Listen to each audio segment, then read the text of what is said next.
Two, one. Hello, everyone. Here we are again. You know what time it is. Family Chats, where sports brings the family together. There I'm we Freddie Rivera. I'm part of the threesome here that makes Family Chats. I'm the father and the uncle. I got my son Giovanni Rivera right here to the left. Say what's up, Joe.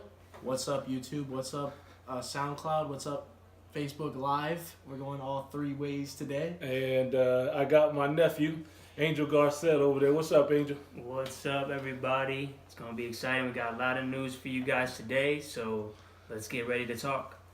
So let's get it going, Joe. You go ahead and take the baton and let's get this show on the road. All right. Obviously, we have another week of the NFL playoffs done. We have our Super Bowl matchup.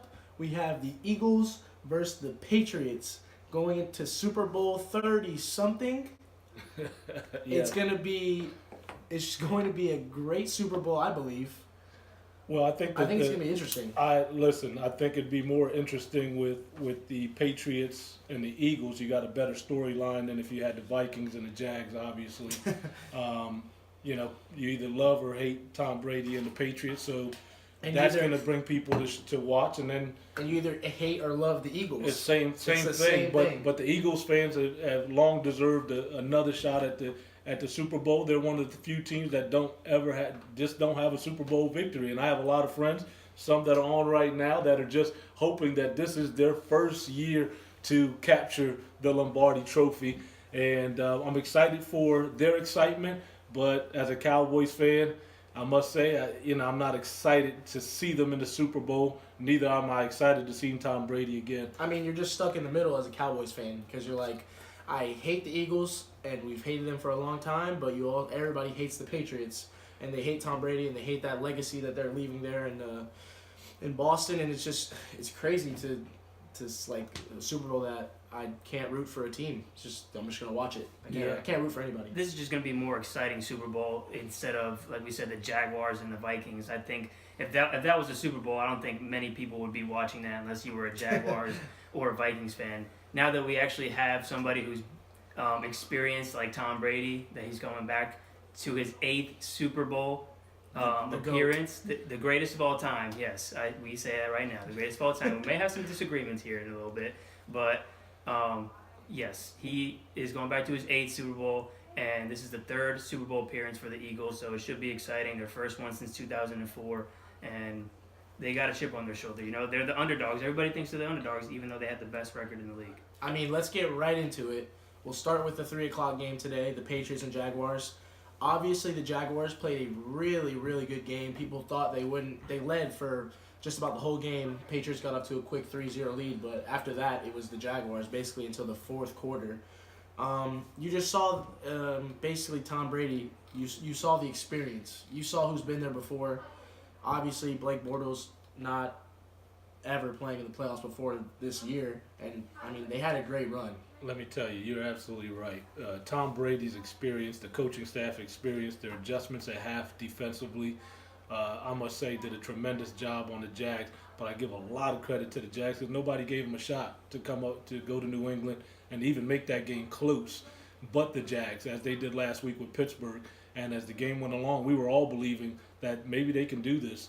And Blake Bortles did everything possible to take them to victory. Is exactly what you wanted. If you could tell me before the game that Blake Bortles would throw for almost 300 yards, a touchdown, no mistakes, no interceptions, I would tell you that would win the game. But unfortunately, Tom Brady and his experience, as you said, Joe, down the stretch, a few mistakes by the Jacksonville Jaguars gave Brady a few chances, and Brady takes advantage of it. And listen, they're going to the Super Bowl again. My hat's off to them. I hate to see them there. Was really rooting for the Jags, and you feel bad for the Jags. But with a young team like that, I'm sure they'll be back again next year, fighting to get there again. Yeah, they'll definitely be there for a long time. Their defense is just outstanding. They have the best defense in the AFC, in my opinion. Blake Bortles is going to be a great quarterback for a long time.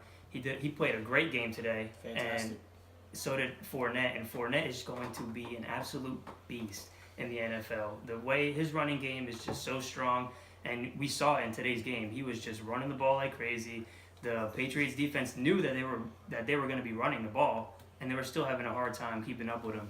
So this Jaguars team, hats off to them. They're going to be good for a long time, and they're definitely going to be back in this championship game again. Well, the one thing I might say is that, they knew Fournette was going to run the ball, and they did a really good job of keeping Fournette's runs to a minimum. Even though he did run probably for 80, 90 yards, he averaged probably 3 to 4 yards a carry. They were keeping him to a minimum, and that's where Bortles stepped up and came through to get them, through a few drives, because the Patriots focused on stopping Fournette. They really did a good job of at least doing that for the most part, and that's where Bortles again stepped up and just came up short. I mean, you saw how they were playing in the beginning. They knew the Patriots were going to come out here. They knew they were going to try to stop the run. They weren't going to let Fournette beat them. They were going to make Bortles beat them. And you saw it in the beginning. The Jaguars played the game really well. They were doing a lot of play-action passes. They were doing a lot of screens. And it was working fantastically in the beginning of the game. The Patriots couldn't stop them. They looked unstoppable in the beginning of the game. Obviously, the Patriots are the best second-half team, like making adjustments-wise, on just being able to change your whole game plan. And you saw how they did it. They shut down Bortles. They were loading the box, 6 guys blitzing Bortles, and you can just tell that the Patriots, once again, that duo is and you just felt during the whole game, even though you were rooting for the Jags, you almost had a sense that the Patriots were going to come back the whole time. You just sensed it's just a matter of time. Yeah, And you were just hoping the Jags didn't make right. You just were hoping they didn't make the mistakes and would do what they did last week against the Steelers. Every time the Steelers scored, they kind of answered. You were hoping that out of the Jags today, but they came up short. Yeah, the Jags, they got hurt a little bit with the penalties. They had the hit on Gronk, and he came out of the game with a concussion. They got a flag on that. And then the next play, Tom Brady threw a deep pass to Amendola or somebody down the field, and that was a pass interference. So you can't give teams, like we said last week, you can't give the Patriots extra opportunities. They're too good. Tom Brady is too elite to be getting extra opportunities, and it showed. And Tom Brady took advantage of it. And I mean, it's true. Here's the key to the game, I believe. The game, I believe, was 24-20 Pats, right? That's what the end of the score. Yeah. But I believe there was a period there where it was 3rd and 18 in the fourth quarter. Oh yeah. And it was the fourth. It was the beginning of the fourth quarter because they had this. That was their first touchdown. The first touchdown drive was 3rd and 18. And the Jacksonville came, they made a mistake. They gave up the first down, a pass to Amendola for 21 yards, and that gave them second win on that drive. And Brady made them pay. That's a 3rd down that you cannot let them get right there. Again, those are the little key mistakes you saw that Brady took advantage of. 3rd and 18, you allow him to get the first down, and he takes advantage, scores a touchdown, and momentum now starts to build up for the Patriots and their offense. I mean, you just saw it. When you give a team like the Patriots, when you give them extra opportunities, I mean, obviously there were some calls that were controversial in the game where could have gone either way. The roughing when Gronk got that was a bad call ultimately. When you look at it in instant replay, Barry Church made a great play to avoid helmet-to-helmet contact. You see he put his body in with his shoulder, and unfortunately Gronk stayed up high, so it looked like it was a defensive, but maybe more a defenseless receiver than it was a head on the head or, rough, whatever the penalty was. I just thought it was a bad penalty. Either way, that didn't cost them the game. Matter of fact, that should have helped the Jags because Gronk never came back into the game after that. Correct. Yeah. That was just big. I mean, the Jags did a great job just stopping Gronk the whole time. They had double teams on him the whole first half. I don't even think he had a catch in the first quarter, and he had his first catch late in the second quarter, and that just brought the Jags defense and their confidence up. And I think Tom Brady knew he needed to do something. Yeah. He needed to try to get Gronk open, because if he didn't get Gronk open, the Patriots weren't going to get much out of Tom Brady. But after he went down, Amendola stepped up big time. He stepped up big time. And he had 2 touchdowns at the end of the games. And Tom Brady's just, so we say it over and over, he's just too elite. You're right. Amendola came up huge. Him and Brady, connected twice with touchdowns. The big 3rd down was Amendola. right? That was huge. And then a 20-yard punt return that set up the second touchdown, right? They started at Jags 30-yard line. So Amendola, and again, huge plays. And that was the difference. And you would have thought with the shutdown corners that Jags had with Gronk out, now they can put one of those right DBs now on Amendola and shut him down, and they didn't. So the Jags are going to be kicking themselves when they watch the videotapes tomorrow about what happened and how did we let them win this game, especially after getting Gronk out the game. They'll be thinking about this all off season because everything was lining up perfectly for them to win this game. It's tragic. Okay, now let's go straight into the Vikings-Eagles game. Obviously, me and Angel didn't watch too much of it. Dad, you saw most of it. Vikings scored first, and they never scored again. That for Eagles fans, and they probably felt the same way because as we started watching this game, I see my boy Todd there. You can agree with this. The Vikings went down and started perfectly. Drove down for a touchdown, had the momentum. Crowd was a little bit down.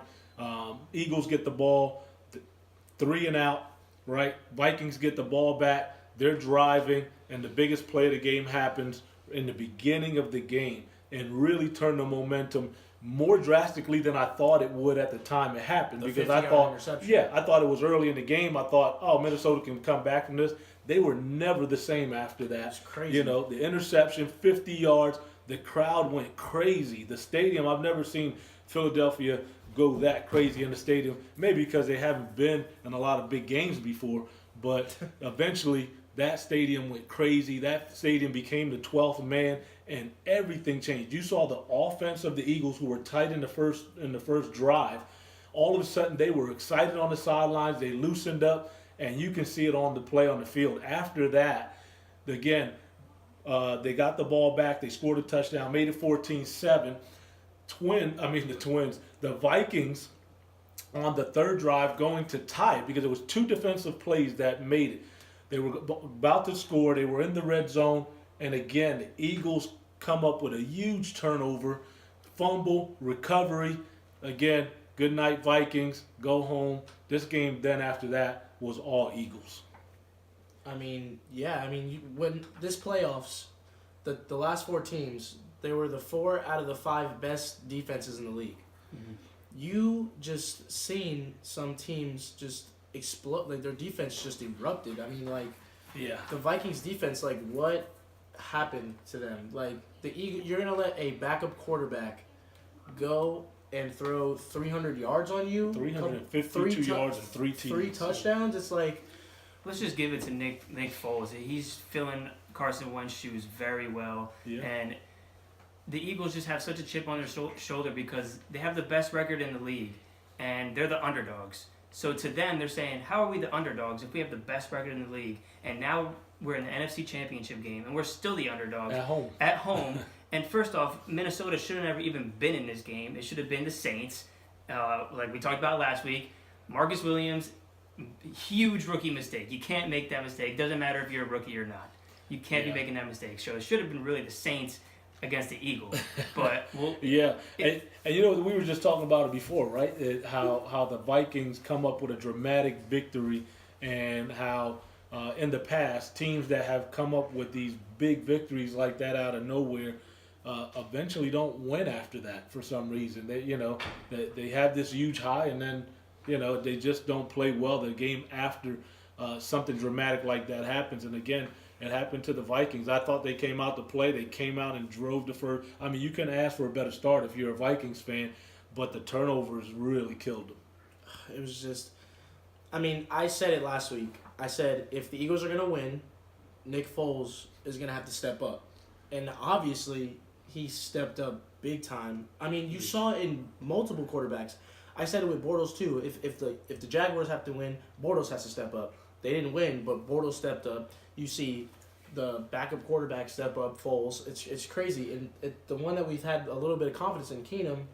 He played flat. Okay. He had 271 yards, but he just made too many mistakes. And being backup quarterbacks, the key that we kept saying last week, we talked about it too, is these quarterbacks have to manage their teams.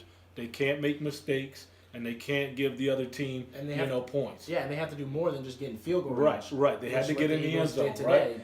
And you thought Keenum like you said, he started off great, got the touchdown, but I'll tell you what, the turnovers, the momentum shifts were huge. And like you said, give credit to Nick Foles, because after that, he was lights out. 352 yards, 3 TDs.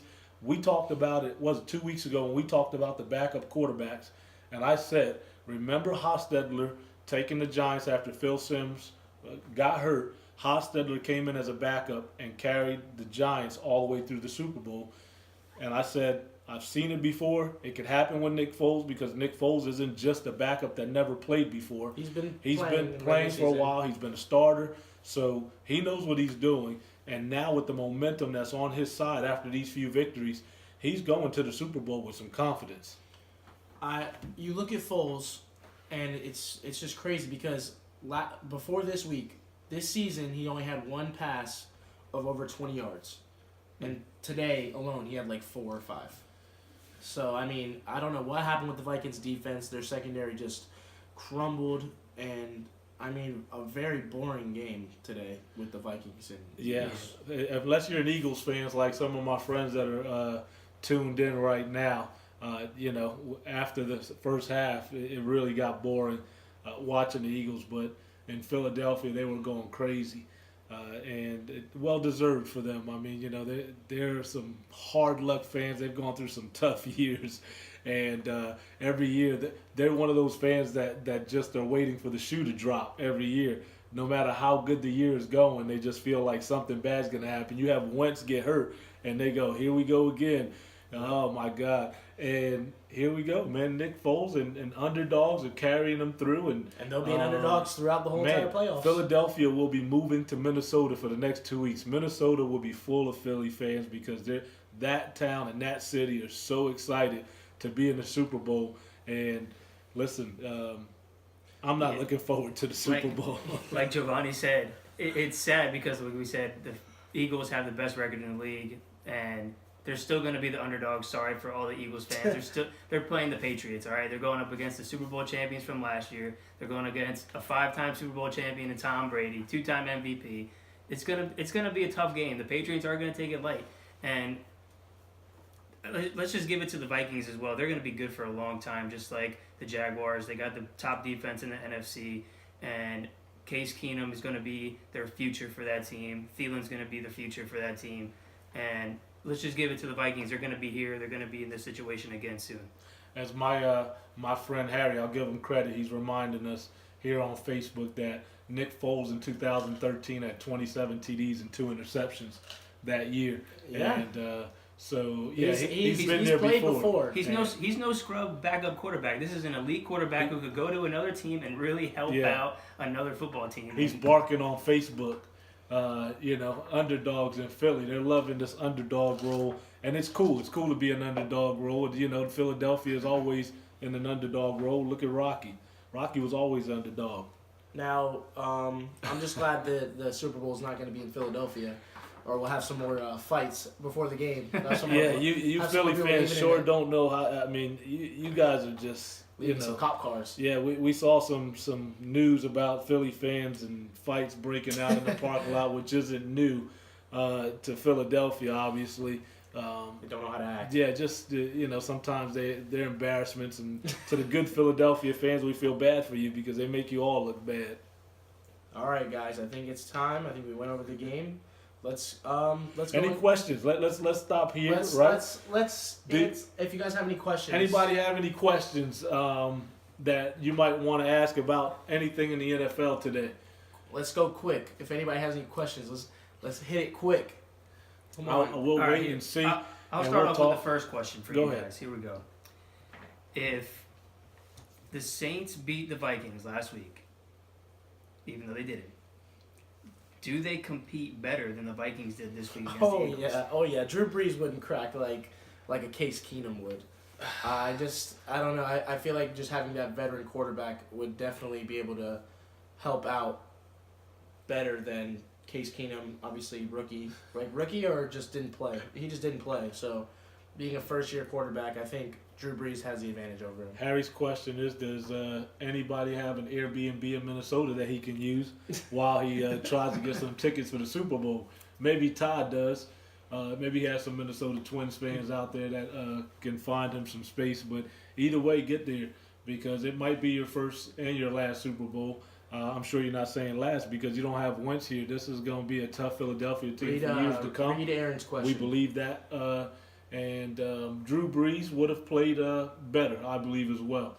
Aaron, y'all think that they keep Foles and start him next year if the Eagles win the Super Bowl? That's a good question. It is a good That's question. a good question. And the answer is no. Yeah, I'm going to say no as well. Absolutely, Wentz is the quarterback for now, the future, both, right? So Wentz is their quarterback, no doubt about it. And I believe Foles will be happy to play a backup role. He came back to Philly to play a backup role. Now, So he's not looking to go back out and get a starter's role. I think that's why he's playing so well. So if Wentz is not ready, obviously the Philadelphia Eagles can take their time with Foles. I have a better question. Yes. If Foles wins the Super Bowl, will he stay with the Eagles? If Foles wins the Super Bowl, will he stay And with the he Eagles? knows he's not going to start next year. I think if he wins the Super Bowl, I think other teams who need quarterbacks are going to go out and try to get him. Really? Especially that they don't. He's the backup. You know what I mean? I mean, you saw. There's so many teams. I mean, obviously we'll find out in the draft when it comes up who's going to be drafting quarterbacks because there are many good college quarterbacks that are going to be in this year's draft. My friend Harry again says for some reason that Wentz won't be ready until week 11 or 13 of next year. There's no way. I think he'll be back soon. I think You he'll be really back. think is the injury that bad? I thought he'd be back before the season starts. But if that's correct, then obviously Foles will be starting. And they'll take their time with Wentz, even if it takes him, healing up all next year. Obviously, he's their future, and they don't want him to hurry any injuries. And they'll take their time when you have a quarterback like Foles. It says complete tear. I mean, we've seen people come back from stuff crazier than. Yeah, he's got. I feel He like could, he but has they won't plenty- rush it. He has a long offseason. Yeah, they just won't rush it. It's true. When you got a quarterback like Foles that produces like this, and you had a great backup, you just. You can take your time as Philly management and the health staff there. They won't rush it. Good question. Anybody else? We got time for one more question. One more quick question. See if anybody has any questions.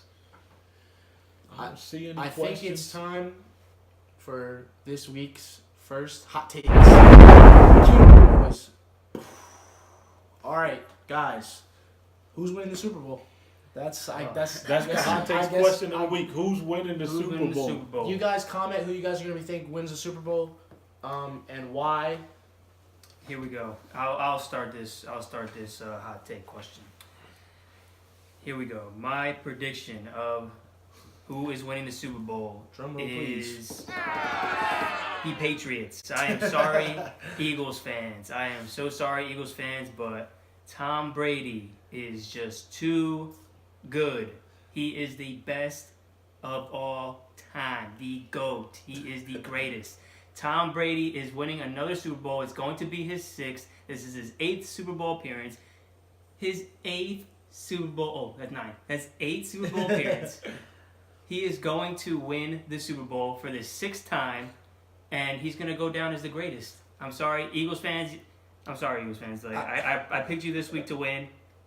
You guys Patriots going. I saw something on Facebook today. It said the only injury on Tom Brady's hand was that he surgically had another finger put on his hand so he could wear all his Super Bowl rings on the same hand. And I think it's gonna happen. I think Tom Brady's gonna win his 6th Super Bowl. It's crazy to say, and I mean I hate to say it, but I really hate the Eagles. So I think Tom Brady has the experience. He can torch any defense. But let's not count out the Eagles because we saw today that they were very vulnerable against the Jaguars. And I believe the Eagles have a better quarterback and a better defense. So I believe it's going to be a good game. I think it's going to be really close. I just think that little bit of experience that Tom Brady has is not going to let him lose again. Well, these two guys have picked the Patriots. I'm looking at all your comments on there. I have not seen one person that says Brady will win, except Danny, who says unless he deflates the balls. But I don't think the Eagles are going to allow that to happen. I hate to predict the Super Bowl because I really wish that we could have a tie and nobody wins the Super Bowl. Boring. That would be my prediction. Boring. But I do believe, and I believe this is the Eagles' year. I just, something just tells me from the beginning of the year, everything's lined up perfectly for the Eagles. The Cowboys have a rough year. They have Zeke problems, and that drives, them crazy. They don't know what to do. You got Rodgers going out hurt in the NFC East. Everything just lined up perfectly for the Eagles. The Atlanta didn't play up to par as everyone thought they would. And then here you go, coming into the playoffs, everyone's doubting the Eagles, right? They get they're underdogs in both home games, and now they got this chip on their shoulder. Wentz goes out, and they win. And flat out, the Eagles are just winning. And together as a team, they're playing fantastic. And I must say, I'm impressed after today. You're right, Joe. You have the Eagles' defense, I believe, is slightly better than the Pats' defense. And I believe that the offensive advantage, it all is going to come down whether Gronk plays or not. But even if he plays, you saw what they could do. Yeah, I think the Eagles, I'm going to say right now, I believe the Eagles will win their first Super Bowl. And as much as it pains me to say that, yeah, I think the Eagles are going to win their first Super Bowl. And they'll be, living the high life through the offseason. All these Eagles fans finally win their first, Eagles Super Bowl. They're bringing it back to Philly. So that's my prediction. You guys like the Pats. I'm going to take the Eagles. So we'll see you in 2 weeks, boys. It's going to be a good game. I'm excited for it. Let's just predict scores. Let's see. Let's see who can get the closest. All right. Go ahead. All right, I'm going to go 31-28 Pats. You said 31-28. 31-28 Patriots. Pats. I'm going to go ahead and say it's going to be 27-24. Patriots are going to take it. Defense a little better. The Patriots haven't scored more than 25 points in their last 2 games, and that was against the Titans and the Jags. Think about that. They didn't score more than 24 points. They won both games, but they didn't score more than 24 points. They're not going to score more than 24 points against Philadelphia in the Super Bowl. So and that's why. And that's where my predictions: the Eagles are going to win, right? That's one. But I believe Eagles will win 31-21. They'll win by 10 points. Wow. You heard it here. 31-21. Brady will throw 2 interceptions. 2 turnovers will happen. It'll come from Brady's hands. And that, just like today, is going to cost them the Super Bowl. Philadelphia wins 31-21. That is a very bold prediction for Tom Brady. I mean, we're talking about the GOAT, but we also have a GOAT hater here. You don't know who the GOAT is in any sport. This is how I describe Brady. Ready? He is the Michael Jordan and LeBron James of He's combined. Of football. He's combined. He is the Michael Jordan because he's the greatest of all time, right? That's and one. he is LeBron James because everybody hates him and nobody wants to see him win, and he's the greatest right now. So he's the Michael Jordan and LeBron of today's Listen, era. I wouldn't compare him to Jordan because Jordan was 6-0 in the World Championships, and Brady has lost a few. So please do not compare him to my boy Jordan. You can compare him to LeBron because they're in the same boat. No. They're the greatest of this era. So if you're going to say GOAT, it's spelled GOTE for greatest of this era. But I'm going to disagree with you again. Please don't put him in Jordan's level. I mean, he's not there. Technically, he's been to more so has LeBron, and they just don't know how to win them all. There's a difference. When you're perfect, you're perfect. You know? I don't want to go into this discussion again. You guys heard it last week. All right. I would like the people on Facebook to comment. Who do you think is the best NFL player of all time? Because obviously quarterback. Quarterback. We'll go with quarterback because obviously our uncle and the dad doesn't agree that Tom Brady is the best. He doesn't know what he's talking about. We'll have a podcast later on. Probably next week we'll have a podcast specifically about why I believe Brady is one of the greatest, but I just can't put him in the greatest category because there are losses, there are speculations. You have Spygate, you have Deflategate, you have losses where he played terrible in the Super Bowl. You had where he was undefeated and goes into the Super Bowl as the favorite and loses. So, I just can't compare him to Jordan or being the greatest. Joe Montana played in 4 Super Bowls and he played perfect in all 4. No interceptions. He was 4-0. And so my debate against Tom Brady being the greatest is 2 reasons. I mean, how long? It's 2 reasons. Let me tell you. It's Peyton Manning in the regular season, and it's Joe Montana in the playoffs. And those 2 guys, when you can't say you're better than one in the playoffs and you can't say you're better than the other in the regular season, and how are you the greatest when Peyton Manning was better than you in the regular season? Peyton Manning had 5 MVPs in the regular season. How many did Brady have? Let me ask you this: since he's a better postseason quarterback, how Just many saying. times did he go to the postseason and not get to the Super Bowl? Well, I'll give you another tidbit of stat. Let me give you another tidbit stat. Peyton Manning against Brady was 3-1 in an AFC championship game. So not only is his stats better in the regular season, he has more MVPs in the regular season. He doesn't have more Super Bowl appearances in Super Bowl. So that's where Brady has the advantage. But not only the stats not lie, but head-to-head in championship games don't lie. He was 3-1 against Brady in AFC championship games. We're not talking about regular season. Okay, We can talk that's there. I'm just saying. Championship. AFC championship. Big games. We're not talking about little big games. You love to disregard the playoffs as a whole. You love to just say, oh, they went perfect in the finals. Oh, they went perfect in the Super Bowl. What happened to all the other years? Did they only play 6 years in total? Did they only play 4 years in total? You're right. Listen, longevity is helping Brady. His longevity, his health, right? I give him credit for all that. So, he is one of the greatest, but you guys get mad because I don't say he is the greatest.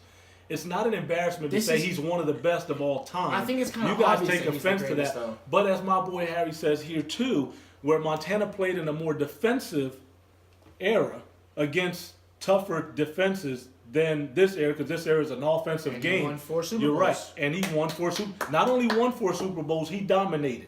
There's a difference. That's cool. Why couldn't he There's dominate a all difference. the playoffs he went to? Brady did not dominate when he got to Super Bowl. Now he's won Super Bowl, he's gotten there, but when he's gotten there, he hasn't dominated every Super Bowl, and in some Super Bowls you question his greatness.